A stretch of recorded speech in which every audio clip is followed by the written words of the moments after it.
C'est un résultat sans surprise. Le président russe Vladimir Poutine est réélu pour un 4e mandat.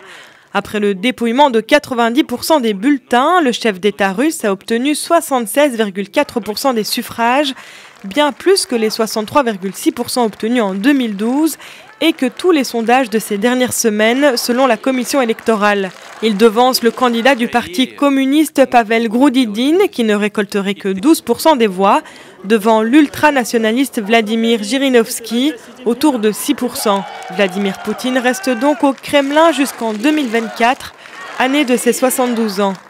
Je vois en ce résultat comme la reconnaissance de ce qui a été fait ces dernières années dans des conditions très difficiles. J'y vois également de la confiance et de l'espoir pour ce dont nous parlons et ce que l'on fera. Selon l'opposition et plusieurs ONG, le scrutin a été entaché de nombreuses irrégularités visant à augmenter la participation.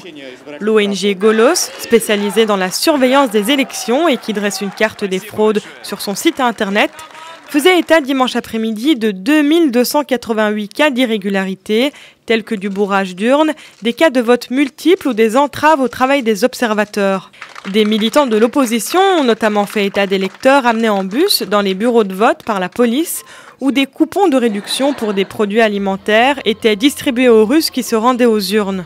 Ex-officier du KGB, Vladimir Poutine arrive à la tête d'un pays au pouvoir instable et à l'économie défaillante. Après plus de 18 ans de pouvoir, il symbolise le retour de la Russie sur le devant de la scène internationale au prix de tensions sans précédent avec les Occidentaux et d'un net recul des droits de l'homme.